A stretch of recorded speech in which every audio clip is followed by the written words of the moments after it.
दिल्ली जैसे शहरों में जहाँ पे पोल्यूशन बहुत ज़्यादा है, क्या वहाँ पे रहना ही कैंसर के लिए एक रिस्क है?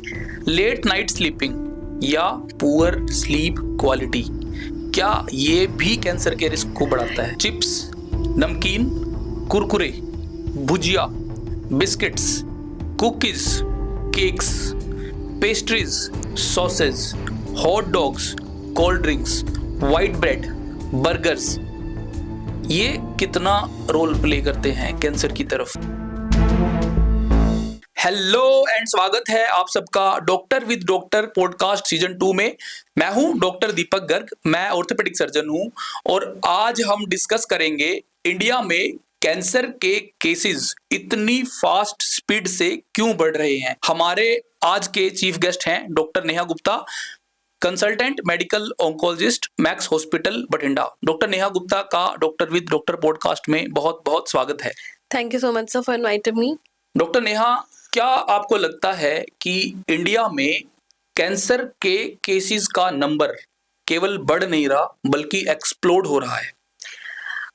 ये बात सच है sir. According to data also, according to global can data also, we have seen that in last 2024 हमारे पास 12 लाख न्यू केसेस डिटेक्ट हुए थे। इंडिया तो एक यंग लोगों की कंट्री है, तो यंग लोगों में तो यूजुअली बीमारियां नहीं होती, फिर इंडिया में इतनी तेज स्पीड से क्यों हो रहा है? It is not only India, it is all because of urbanisation, modernisation. Because अगर हम देखेंगे पुराने लाइफस्टाइल के हिसाब से आजकल फिजिकल एक्टिविटी बहुत कम हो गई है। आजकल हमारा मेनली ऑफिस वर्क रहता है जो कि टेबल चेयर जॉब, राइट? तो we don't do much physical activity जैसे पहले करते थे।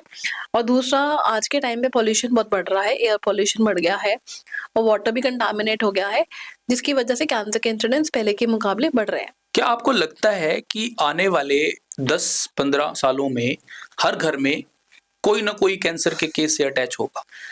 जिस हिसाब से इंसिडेंस देखा गया है वैसे ही बोला भी जाता है कि by global can 2030 every each another person is affected by cancer. Yes, जैसे बीपी शुगर है by 2030। Yes, each and every, मतलब हर घर में कोई ना कोई इंडिविजुअल होगा जो कैंसर से सफर कर रहा होगा। तो ये तो बहुत बड़ा नंबर है। मतलब हर घर में कैंसर होना मतलब फाइनेंशियल बर्डन भी बहुत ज्यादा और स्ट्रेस की बात है। क्या हमारी डेली लाइफ स्टाइल जो हमें बिल्कुल नॉर्मल लगती है, हम खुशी से वो करते हैं, उसमें ऐसे बहुत सारे कंपोनेंट हैं जो अल्टीमेटली हमें कैंसर की तरफ लेके जा रहे हैं? पहला तो वही है, पहले के टाइम पे जो सुबह जल्दी उठते थे और बहुत सारा काम करते थे। आज के टाइम पे हमारा लेट नाइट वर्क हो गया, स्लीप लेट हो गया, साइकिल पूरा डिस्टर्ब हो गया, उस हिसाब से हम लेट उठते हैं and we don't go for exercise and all, we just get ready and अपना ऑफिस के लिए आ जाते हैं, जो सिटिंग जॉब होता है। तो physical inactivity is the most common cause which is leading to cancer.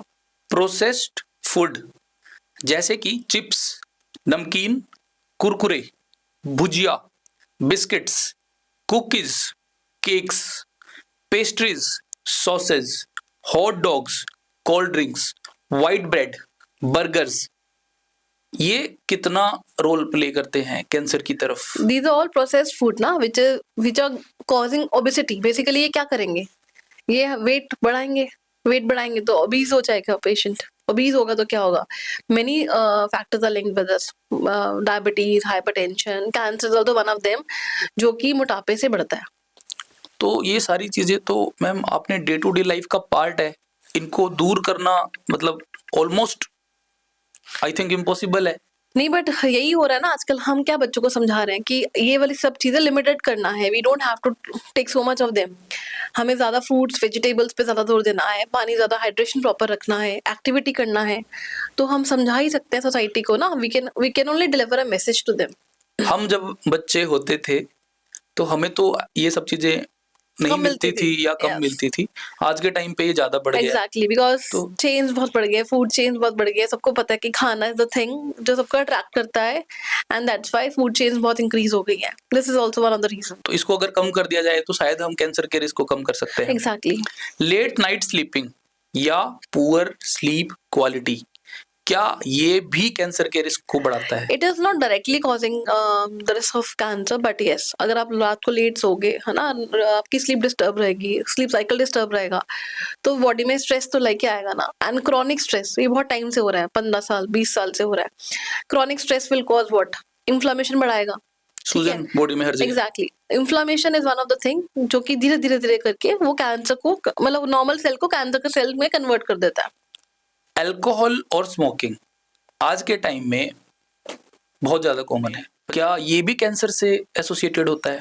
अगर सबसे पहले लाइफस्टाइल फैक्टर्स को देखो, सबसे ऊपर आता है smoking and alcohol, which is responsible for 80% of the cancer cause of lung. अगर कॉज ऑफ कैंसर सुनोगे, 80% जो पॉजिटिव फैक्टर है that is alcohol and smoking, जो which कि is a huge number. बहुत बड़ा नंबर है। तो यानी कि बहुत सारे लोगों में जो कैंसर डिटेक्ट होता है उनमें से मेजोरिटी ऑफ द पीपल में ये स्मोकिंग और कैंसर से ही वो कैंसर हो रहा है। फॉर एग्जाम्पल, अगर हमारे पास लंग कैंसर के आ रहे हैं, हेड एंड नेक कैंसर के, मुंह के कैंसर के आ रहे हैं, थ्रोट के कैंसर के, फूड पाइप के कैंसर में, उसमें हमारे पास 80% पेशेंट्स का जो कॉज, मोस्ट कॉमन कॉज होता है दैट इज स्मोकिंग। कि या तो स्मोकिंग किसी भी फॉर्म में, सिगरेट पीना, बीड़ी पीना, जर्दा खाना, गुटखा खाना, ठीक है। लोगों को लगता है थोड़ा सा जर्दा ही तो लिया था, but that is also smokeless, है तो स्मोकलेस टोबैको ही ना। तो अगर स्मोकिंग और अल्कोहल को अगर हम इमेजिन करें कि हमारी सोसाइटी से एकदम कट डाउन कर देते हैं, तो क्या कैंसर को सिग्निफिकेंटली कम किया जा सकता है? Yes, we can reduce the burden of cancer significantly. ऐसे ही हमारे पास बहुत सारी गाइडलाइंस भी आई थी जो गवर्नमेंट ने ही करी थी। One of them is the COTPA act. COTPA is basically cigarette and tobacco consumption act, जो लेके क्यों आए थे सरकार, ताकि इस पे रिडक्शन लगा दे, इस पे बैन लगा दे, ठीक है। हुआ क्यों था? To reduce the cancer risk only ना। आज के टाइम पे बहुत सारे यंग डेस्क जॉब करते हैं, इंजीनियर्स, इवन डॉक्टर्स, वकील, मैक्सिमम जॉब डेस्क जॉब है जिसमें ऑलमोस्ट जीरो फिजिकल एक्टिविटी है। तो क्या ये भी कहीं ना कहीं कैंसर के लिए एक रिस्क है? यस, डेफिनेटली है, but people are very proudly saying, मतलब वेरी प्राउड ना कि हाँ बढ़िया है, मत तो बैठ के आना है, काम ही नहीं करना कुछ, बट है तो फिजिकल इनएक्टिविटी ना कहीं that is causing weight gain, and again obesity will cause so many things, cancer also. Any person at least do 5 to 6 hours a week, spend on yourself, 5-6 घंटे एक हफ्ते में, चाहे यानी वॉक कि एक करो, दिन में चाहे 1 ब्रिस्क घंटा वॉक और करो, 4 से चाहे 5 दिन। जॉगिंग करो, मतलब spend on your health basically. It will reduce the cancer risk to a very significant amount. क्या मोटापा, ओबेसिटी एक्चुअली कैंसर का कारण है? एग्जैक्टली है, मतलब some questions are also being asked in our exams also, what all types of cancer are there जो कि linked है obesity से। there are so many types of cancer, जैसे ovarian cancer फीमेल्स में, pancreatic cancer, GI cancers, liver cancer, ठीक है, colon cancer, they are all linked to obesity basically। ये video को देखने वाले लोग सोचकर देखो किनके ऐसे मम्मी पापा हैं जिनको ओबेसिटी नहीं है। अगर आपके मम्मी पापा को ओबेसिटी यानी कि मोटापा है तो ये एक बहुत बड़ा रिस्क है बहुत सारी बीमारियों के लिए, जिसमें से कैंसर भी एक है। दिल्ली जैसे शहरों में जहाँ पे पोल्यूशन बहुत ज़्यादा है, क्या वहाँ पे रहना ही कैंसर के लिए एक रिस्क है? मतलब we can not say particular Delhi only, but yes among the total अगर सिटीज में देखें, Delhi is one of them जिसमें वहाँ पे पॉल्यूशन बहुत ज्यादा है। And yes, pollution, environmental pollution plays a role ना। इन्वायरमेंटल में हमारा वाटर भी आ जाता है, कंटामिनेटेड वाटर, जो कि इंडस्ट्रीज की वजह से हो रहा है, plus air pollution which is again causing increasing number of lung cancer cases basically. So yes, पानी, मिट्टी और फूड चेन में जा रहे केमिकल्स जैसे कि pesticides, insecticides, fertilisers, heavy metals, plastics, industrial और कुकिंग केमिकल्स, क्या हमें चुपचाप कैंसर की तरफ ले जा रहे हैं? Definitely, because patient use to ask us कि मैं तो नॉनवेज भी नहीं खाता, मैं तो स्मोक भी नहीं करता, अल्कोहल भी नहीं लेता, हम तो गांव में रहते हैं, वहाँ तो पॉल्यूशन भी बहुत कम है, तो फिर वाई हमारे में कैंसर क्यों आया? This is one of the risk factor, right? क्योंकि पानी तो सेम है ना, वो भी सेम पानी पी रहे हैं, क्योंकि वहाँ पे भी फार्मिंग जो हो रही है, वहाँ पे बहुत सारा जो भी दवाइयाँ छिड़की जा रही है, पेस्टिसाइड्स बहुत ज्यादा, फर्टिलाइजर्स बहुत ज्यादा यूज होते हैं, वो धीरे धीरे पानी में ही फ्लो करते हैं ना, जिस वजह से we are having that water. Normal पानी तो सब पी रहे हैं, because of that contaminated water the risk of cancer is increasing. ऐसा मैंने सुना है बहुत बार कि पंजाब में फर्टिलाइजर बहुत ज्यादा यूज होते हैं जो कि डायरेक्टली हमारी ईटिंग, जो भी हम चीजें खाते हैं उनके अंदर हमारे डायरेक्टली हमारे शरीर के अंदर जा रहा है, और जिसकी वजह से यहाँ पे कैंसर का इंसिडेंस बहुत ज्यादा है। Exactly, yes, it is true. Because not only fertilisers, यहाँ पे आर्सेनिक फ्लोराइड का कंपोनेंट ज़्यादा मिला है पानी में. Contamination was more which is causing increase number of cancer cases particularly in Punjab. आज के टाइम पे टेक्नोलॉजी बहुत ज़्यादा ग्रोथ कर चुकी है. Computers, mobile phones, artificial intelligence, virtual reality आज के टाइम पे हर घर में मिलती है. मोबाइल फ़ोन का यूज़ इतना ज़्यादा हो गया है कि हर टाइम बिना मोबाइल के रहना मुश्किल हो गया है. क्या इन गैजेट से या इनसे निकलने वाली कोई रेडिएशन से भी हमें कैंसर का रिस्क होता है? You cannot say the radiation is causing the cancer risk particularly. मतलब there are so many studies going on. It is very controversial topic that particularly the use of mobile phones, use of laptops, use of TV is causing the cancer risk. It is very controversial. We don't know exactly. We don't know. But yes, ज़्यादा TV देखने से, ज़्यादा mobile phone use होने से तुम्हारा mental stress तो आ ही रहा है ना. और that stress is causing this. Stress is basically causing the risk factor which is increasing the number of cancer cases. करते हैं. गांव का जो लाइफस्टाइल है वो तो पहले जैसा ही है. आज से 20 साल पहले जैसे जी रहे थे आज भी वैसे ही जी रहे हैं. उन लोगों में कैंसर क्यों बढ़ रहा है? उन लोगों में कैंसर बढ़ने का वही रिस्क तो वही रहेंगे ना. ऐसे तो है गांव के लोग में सिगरेट नहीं ले रहे, बीड़ी नहीं ले रहे, टोबैको नहीं ले रहे, अल्कोहल नहीं ले रहे, ले तो वही रहे हैं ना. और दूसरा है जो फार्मर्स है वो एक्सपोज है बहुत ज्यादा पेस्टिसाइड से, फर्टिलाइजर से, जो कि वो इंजेस्ट कर रहे हैं, सूंघ रहे हैं, अंदर जा रहा है. जब वो डालते हैं खेतों में तो इंजेक्शन तो हो रहा है और वो कोई प्रोटेक्शन नहीं यूज करते. उनको लगता कुछ नहीं है, हमें कुछ नहीं होगा, वो नॉर्मली ऐसे स्प्रे कर देता है. बार बार बोलने के बाद भी यूज प्रॉपर एक्सपोजर, अपना एक्सपोजर तो कम करो ना, पर वो नहीं हो रहा. पेस्टिसाइड डालने के टाइम पे सबको मास्क यूज करना चाहिए प्रॉपर, जितना हम अपने आप को प्रिवेंट कर सकते हैं. तीसरा चीज है लैक ऑफ अवेयरनेस. अगर उनको कोई साइन दिखता भी है ना अपनी बॉडी में, फॉर एग्जाम्पल किसी को मुंह में छाला ही दिख गया, तो वो इस डर से डॉक्टर के पास नहीं जाता कि डॉक्टर के पास गए तो इसकी जांच हो गई तो ये कैंसर ना निकल आए. वो उनको लगता है कि डॉक्टर के पास जाने से नुकसान है पर घर पे बैठने से फायदा है, जिसकी वजह से क्या है कैंसर इतनी ज्यादा स्टेज पे आ जाते हैं. आज ही मेरे पास ओपीडी में पेशेंट आया, 33 ईयर्स ओल्ड मेल, जिसके मुंह में छाला था 7 मंथ्स पहले. वो गया भी डॉक्टर के पास, उन्होंने बायोप्सी भी करा, उसमें आ भी गया कैंसर है जो कि स्टेज 2 पे था. उनको सर्जरी की डेट दे दी कि अगले महीने इस दिन आ जाना, आपकी सर्जरी हो जाएगी. बट पेशेंट घर पे बैठ गया कि मुझे नहीं जाना, कहीं मुझे ट्रीटमेंट ही नहीं कराना, बिकॉज मुझे नहीं जाना, मुझे डर लग रहा है. Today they came with the same complaint कि बहुत ज्यादा ग्रोथ बढ़ गई है मुंह में, नोड्स भी आ गए हैं, मल्टीपल लंग नोड्यूल्स भी आ गए हैं. नाउ दे आर सेइंग कि हमें ट्रीटमेंट कराना है, पर और डिले तो हो ही गया ना ट्रीटमेंट में, तो उसमें तो you can not help it out. तो इसलिए अवेयरनेस इसलिए जरूरी है. कोई भी साइन, कोई भी सिम्टम अगर आपको लगता है, kindly please come to doctor. Ma'am 33 का उम्र तो बहुत कम है. इस उम्र में ओरल कैंसर होना एक बहुत ही दुर्भाग्य की बात है. इस पेशेंट को कैसे कैंसर हुआ? ये भी टोबैको जर्दा लेता था, मतलब उसकी मदर ने बहुत इजीली बोलती, थोड़ा सा ही लेता था, बट वो ले कब से रहा था, 10-15 साल से ले रहा था. तो that's why this is the risk factor. तो एक छोटी सी गलती जो बहुत इजीली हम अवॉइड कर सकते हैं हमारी लाइफ भी ले सकती है. एग्जैक्टली. अगर हमारी फैमिली में किसी को कैंसर है तो क्या हमें हमारे लिए फ्यूचर में डरने की जरूरत है? एग्जैक्टली. दैट डिपेंड्स कि कौन सा कैंसर है फैमिली में. जैसे बहुत सारे तरह के कैंसर होते हैं, जैसे फॉर एग्जांपल ब्रेस्ट कैंसर है किसी को फैमिली में, मतलब किसी की मदर को ब्रेस्ट कैंसर है, ट्रीटमेंट हो गया कंप्लीट है ना. उसके बाद अगर उनके पास डॉटर्स हैं तो हम हमेशा यही समझाते हैं कि अगर आपके डॉटर्स हैं तो हमें स्क्रीनिंग स्टार्ट करनी होती है एज अर्ली एज पॉसिबल. अगर हम 25-30 ईयर्स पे शुरू कर रहे हैं तो हमें होता है कि हमारा ब्रेस्ट करा लो अपनी डॉटर्स में, देखने के लिए कुछ है तो नहीं है. After 40 they can go for annual mammography, जो कि नॉर्मल एवरेज हम बोलते हैं इंडिविजुअल्स में. फॉर एग्जाम्पल अगर कोलन कैंसर, आंत का कैंसर है फैमिली में, तो उनको भी कोलोनोस्कोपी स्टार्ट करा लेनी चाहिए एट द एज ऑफ 40. ये तो मतलब ये ऐसी चीजें हैं जो आप बता रहे हो, ये आज के टाइम पे मुझे लगता है कि केवल किताबों में ही लिखी हुई है, एक्चुअल में प्रैक्टिस नहीं करी जाती. नहीं अभी मतलब जैसे I am sitting here for the last 2 years right, but जो मैंने भी देखा ऑब्जर्व करा है, पीपल आर गेटिंग कॉन्शियस. मतलब I am getting every day one और अदर पेशेंट और normal patient also, healthy individual जो आते हैं कि मुझे कोई दिक्कत नहीं है पर मेरी मदर को था, तो I want to screen myself कि मुझे तो कोई दिक्कत नहीं आ रही. मतलब अभी अवेयरनेस बढ़ गई है पहले से, तो that is good for us.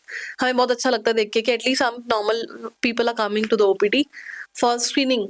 Cancer का बढ़ने का कारण या इतना तेज गति से फैलने का कारण, क्या हम एक ये भी समझ सकते हैं कि कैंसर जो पहले होता था उसके मुकाबले में आज के दिन होने वाले कैंसर ज्यादा एग्रेसिव या ज़्यादा खराब हैं? नहीं, ऐसा तो नहीं बोल सकते कि अग्रेसिव है कैंसर्स, बट हाँ, पहले वाले जो कैंसर का इंसिडेंस था ना, वो एल्डरली में था, 50-60s में होता था, जिसका जो उसमें क्या होता है, जो कैंसर की ग्रोथ एज पर जो सेल होता था उतना एग्रेसिव नहीं होता था, जो आपने वर्ड यूज करा एग्रेसिव, दैट इज बिकॉज अभी जो कैंसर का इंसिडेंस है वो यंग पॉपुलेशन में बढ़ गया है, 30s में 40s में, उसमें हम भी बोलते हैं कि cancer cells are more aggressive in that particular age, and that particular patient at a high risk of recurrence of progression, so we have to be more vigilant in that particular age group. क्या आपको लगता है कि India में लोग हमारे शरीर के अंदर कैंसर के सिम्टम्स को देरी से पहचानते हैं? हाँ, मतलब इंडिया में नहीं कह सकते, हाँ इग्नोरेंस थोड़ी ज्यादा है अपने यहाँ पे, बिकॉज हमें लगता है कोई बात नहीं, थोड़ा देख लेते हैं, देसी दवाई बहुत खाते हैं यहाँ पे लोग ना, ऑल्टरनेटिव मेडिकेशन बहुत खाते हैं लोग, एक MBBS MD DM को ना फॉलो करके एक नॉर्मल किसी ऐसे बंदे को फॉलो करते हैं जो नॉर्मल देसी दवाई दे रहा है कि उससे कैंसर ठीक हो जाता है, तो that is very very scary also ना, कि हम कैंसर को टाइम दे रहे हैं बढ़ने के लिए, कैंसर को टाइम दे रहे हैं, और हमें लग रहा है कि जो डॉक्टर इतना पढ़ लिया उसको तो नहीं आता, पर जो बिल्कुल जिसको कोई नॉलेज ही नहीं कैंसर के बारे में उसको सब आता है, तो वी कैन बंद करके विश्वास yes he can treat you better, मतलब उनको ये लगता है। गूगल सर्च, सेल्फ मेडिकेशन और डायग्नोसिस का डर क्या हमारे देश में कैंसर बढ़ने का मेन कारण है? हाँ, it is also very very important cause, क्योंकि लोग क्या करते हैं, गूगल पे देख लेते हैं कि मीठा नहीं खाना कैंसर बढ़ जाएगा, वीट छोड़ दो कैंसर बढ़ जाएगा, है ना, पर there no studies regarding this. कोई भी बंदा कुछ भी बोल सकता है, कुछ भी बोल सकता है, ऑथेंटिसिटी नहीं है। गूगल पे क्या है, कुछ भी टाइप करोगे it will say you something, कोई भी मेडिसिन के बारे में टाइप करोगे it will say you something, but Google को फॉलो करके तो नहीं चल सकते ना, हमें अपने आप को फॉलो, हमें डॉक्टर को तो दिखाना पड़ेगा ना, कि जो भी मेडिकल ऑन्कोलॉजिस्ट है, जो भी कैंसर का स्पेशलिस्ट है, who has done a lot studies on the cancer particularly, उसको तो जाके दिखाओ। तो लोग ये सब अवॉइड करके अल्टरनेटिव शॉर्टकट्स लेते हैं, बट यस, कैंसर में shortcuts are usually should be avoided. क्या स्क्रीनिंग की कमी एक कारण है जिसकी वजह से कैंसर सीधा लेट स्टेजेस में आता है? डेफिनेटली, बिकॉज अपने यहाँ पे स्क्रीनिंग कम है, जहाँ पे स्क्रीनिंग बहुत अच्छी हो रही है इन द फॉरेन कंट्रीज, वहाँ पे इंसिडेंस ऑफ कैंसर तो उतना ही है, बट यस अर्ली स्टेज का इंसिडेंस ज्यादा है, बिकॉज वहाँ पे जल्दी पकड़ लेते हैं पेशेंट्स, है ना, तो वहाँ पे लेट स्टेज में पेशेंट्स कम आते हैं। यहाँ पे उल्टा है, यहाँ पे अपन अगर देखेंगे ब्रेस्ट में फॉर एग्जांपल, स्टेज 1 स्टेज 2 में हमारे पास पेशेंट्स की परसेंटेज सिर्फ 20-30% है, 70% पेशेंट यूजुअली हमें स्टेज 4 में मिलते हैं। फिर इलाज करना भी मुश्किल होता है, इलाज का कॉस्ट भी बढ़ जाता है, इलाज का टाइम भी बढ़ जाता है, और पेशेंट का सर्वाइवल भी कम हो जाता है। क्या हम लोग सिस्टम के भरोसे बैठे रहते हैं और खुद से कुछ स्टेप नहीं लेते? ये भी एक कारण हो सकता है। We cannot say system ना, because हम सबको अवेयरनेस तो प्रोग्राम्स चल रहे हैं, we are guiding each and every person कि ब्रेस्ट कैंसर के लिए मैमोग्राफी कराओ, सर्वाइकल कैंसर के लिए पैप स्मीयर कराओ, अभी वैक्सीनेशन आ चुकी है, वैक्सीन लगवाओ, but how many people are coming to us? ठीक है, इट्स ऑल बेसिकली एक स्टिग्मा भी है गांव के लोगों में या फिर शहर के लोगों में भी, एक स्टिग्मा भी है कि मतलब कैंसर के नाम से भी डर है, कैंसर बोलना भी नहीं है, कैंसर वर्ड यूज भी नहीं, अगर कैंसर बोल दिया तो मतलब कुछ बड़ा काम कर दिया। इवन डॉक्टर्स के अंदर भी डर है पेशेंट के सामने बोलने में कि आपको कैंसर है, बड़ा डर लगता है कि क्योंकि कैंसर के नाम लेते ही पेशेंट को लगता है कि मैं तो गया। हाँ, usually we also don't say in front of the patient, हम अटेंडेंट को बुला के समझाते हैं प्रॉपर सारा कुछ, उसके बाद पेशेंट को थोड़ा टाइम बाद खुद ही समझ आ जाता है, and we slowly explain the patient about the disease and all. अगर आज हमारे देश ने ये सारी आदतों को नहीं बदला तो क्या आप बोलते हो कि 10 साल में जाके क्या होने वाला है?